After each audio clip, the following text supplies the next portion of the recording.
Muy buenas tardes, amigos de Facebook Live que se conectan a RPP. Yo soy Guadalupe Gamboa, periodista de la sección de Economía, y hoy estamos en una nueva edición de los Viernes Económicos. Hoy vamos a hablar del impuesto a la renta, pues desde este lunes está disponible en la web de la SUNAT el formulario para la declaración de impuestos. Entonces, ¿qué significa esto? ¿Quiénes están obligados a pagar y en qué casos la SUNAT te podría devolver un pequeño monto de tus impuestos? Para eso tenemos al abogado tributarista Jorge Picón, quien nos va a explicar a detalle, de la manera más sencilla, de qué se trata y, primeramente, en términos más sencillos, ¿qué es el impuesto a la renta? Bienvenido, Jorge. Hola, muchas gracias por la invitación. Cuando hablamos del impuesto a la renta, estamos hablando que el Estado le cobra a aquellas personas que tienen ingresos durante el año por explotar un capital, por ejemplo, tener alquileres, recibir intereses, o por el hecho de trabajar, le cobra una tasa de impuestos que es distinta en el caso de las rentas de capital, que es un 5% como tasa única, no importa cuánto generes. Es una persona que cobra alquileres, que cobra intereses, puede generar millones de soles y va a pagar 5%, y es probable que no tenga que presentar esta declaración. Pero tenemos las rentas de trabajo, que tienen una tasa escalonada y tienen deducciones. Lo que ocurre es si una persona natural trabaja en una planilla y solo trabaja en una planilla, lo más probable es que el empleador le haya retenido todo el impuesto y no tenga que presentar esta declaración. Esta declaración hace falta presentarla en uno de dos escenarios. Cuando tengo un impuesto que pagar, ¿cuándo podría ocurrir eso? Cuando una persona trabaja en más de un lugar. Por ejemplo, alguien que trabaja en una empresa y trabaja en la universidad. Entonces, como los dos no le van a retener, o en algunos casos emite recibos por honorarios y al mismo tiempo trabaja en una planilla, va a tener un impuesto que pagar seguramente ahora en marzo. Entonces, lo que hace en esta declaración jurada es calcular con sus deducciones del año y si aquí hay un impuesto que tienen que regularizar. Entonces, ese es un escenario. El otro escenario es que desde hace un par de años se crearon, históricamente en el Perú, desde el año 94, las deducciones son presuntas. Es decir, no importa cuánto usted gaste, si tiene gastos médicos, gastos de educación de sus hijos, usted me deduce al año 7 UITs. La UIT está en 4.200 soles. Entonces, eso quiere decir, hemos dado cuenta que esas 7 UITs yo no tengo que probar absolutamente nada y deduce en base a los ingresos, lo cual no tiene que tener un solo comprobante. Pero hace un par de años se creó una deducción bajo prueba que son 3 UITs adicionales. ¿Cuáles son los montos que puede deducir una persona que trabaja en planilla? ¿Cuáles son los gastos que puede deducir de eso? Como tope puede deducir 3 UITs, pero digamos, los rubros principales es salud de trabajadores del hogar, puede deducir recibos profesionales electrónicos que le hayan emitido algún médico, algún psicólogo, un personal trainer, puede deducir los intereses por la compra de su primera vivienda. Y lo que más publicidad SUNAT le ha dado este año es a los consumos en restaurantes, bares y hoteles. Todo está dentro de las 3 UITs y todo está sujeto al tema de los comprobantes electrónicos. ¿Cuál es el monto máximo que una persona puede deducir? 3 UITs al año como máximo. Estas 3 UITs se suman a las 7 UITs que tiene normalmente. El empleador, si alguien está en planilla y ha estado haciendo estos consumos, cuando va a un bar o a un restaurante le dicen, ¿quiere usted boleta electrónica? Y él ha dado su DNI, esta información ya debería tener la SUNAT, pero el empleador no. Entonces, el empleador durante todo el año le ha restado solamente las 7 UITs, lo que quiere decir que le ha aplicado el impuesto a la renta, que va de 8 hasta 30%, ¿okay?, del sueldo que le paga. Claro, entonces, en caso el trabajador requiera disminuir más de lo que va a pagar, debe entrar a la web de la SUNAT. En principio, SUNAT, para las personas naturales, cuelga algo que se llama el archivo personalizado. Es decir, es una manera de decirle a SUNAT, ya sé lo que has ganado y ya sé lo que has gastado. Entonces, este trabajo, que no es 100% exacto muchas veces, uno tiene que revisarlo y efectivamente ver si es que la información en SUNAT es correcta y en base a eso posiblemente migrarlo a su declaración jurada de impuesto a la renta. Podría ser que le dé una devolución. ¿Cuál es la diferencia entre la devolución que te puede hacer la SUNAT y la deducción de impuestos? Para que entienda muy bien el público.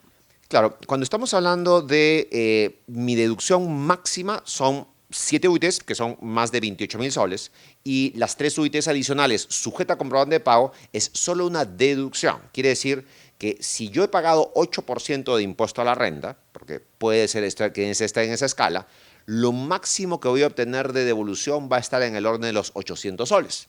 Sin embargo, es posible que sean personas que ganen más de 150.000 soles al año y deduzca las 3 UITs. En ese caso, estamos hablando que estas personas podrían obtener el 30% de 3.600 soles. O sea, ya son cantidades mucho mayores y que obviamente estaríamos hablando de más de 1.500 soles de devolución.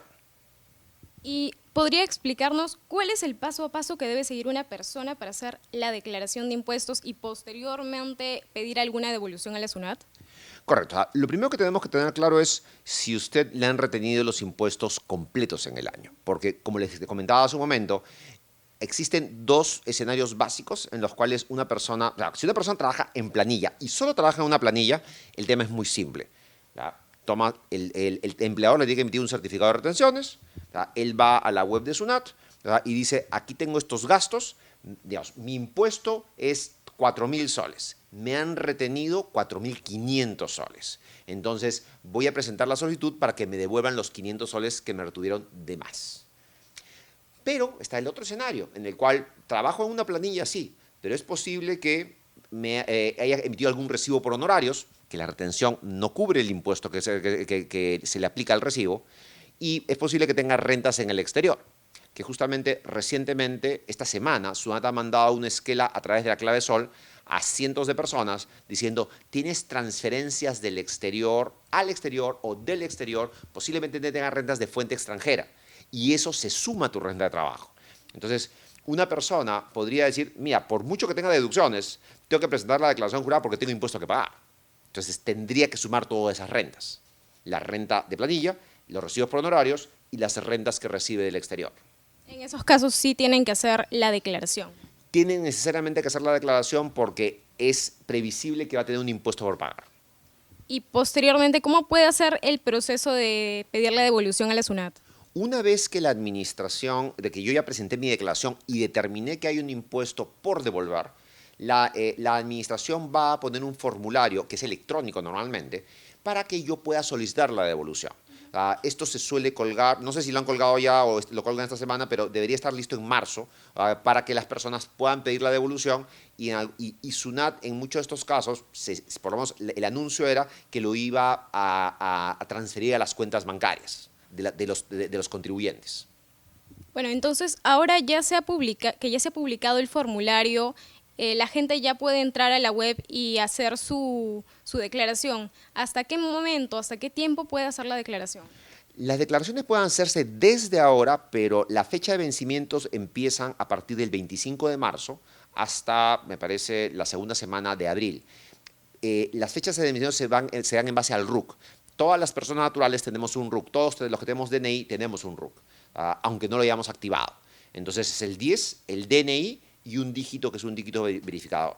Mi fecha de vencimiento depende de este último dígito. Entonces, si usted sabe su RUC, lo único que tiene que entrar es, entre a Google, ponga cronograma de vencimientos de la declaración jurada de renta y le va a aparecer automáticamente ahí, pues, en base al último dígito de su RUC, no de su DNI, qué fecha tiene que declarar, como máximo. A partir de esa fecha, si usted declara después de esa fecha, ya hay intereses y posibles multas. ¿Qué pasa si una persona no declara? ¿Cuánta multa le pueden poner? Por el simple hecho de no declarar, se pone una multa, ¿ok? Una multa que podría oscilar, una UIT, podría ser, depende de los ingresos de la persona. Pero otro escenario es el declarar cifras falsas. Es decir, es posible que una persona presente la declaración, pero omita declarar unas rentas. En ese caso, la multa es del 50% del impuesto que no declaró. Para finalizar, unos consejos. En este momento, cuando hablamos de personas naturales, una cosa que nos deja como resultado del 2019 es que estas deducciones de las 3 UITs no han sido de gran conocimiento para las personas y es una oportunidad efectivamente de pagar un poco menos impuestos. Para un universo de personas eso es importante. El otro universo de personas al que hay que también llegar es aquellos que reciben rentas del exterior, que estamos hablando de, por lo menos, se estima que estamos hablando de unos 20.000 o 30.000 contribuyentes, que muchos de ellos no vienen declarando o algunos se han acogido a la norma de repatriación en 2017. Ellos deben verificar y deben presentar su declaración de impuestos. Para finalizar, precisemos ¿quiénes no tienen que hacer esta devolución? No tienen que entrar a la web de la SUNAT a hacer el proceso. Solamente las personas en planilla Las o quiénes personas que más. están en una sola planilla o eventualmente que estén en recibos por honorarios, pero que se den cuenta que en el año no llegaron al monto que la norma le plantea, que es poco menos por debajo de 30.000 soles en recibos por honorarios, ellos no estarían obligados a presentar una declaración. Muchas gracias por sus aportes, señor Picón. Y bueno, esta ha sido la edición de los Viernes Económicos. Síganos para más. Conmigo será hasta la próxima semana.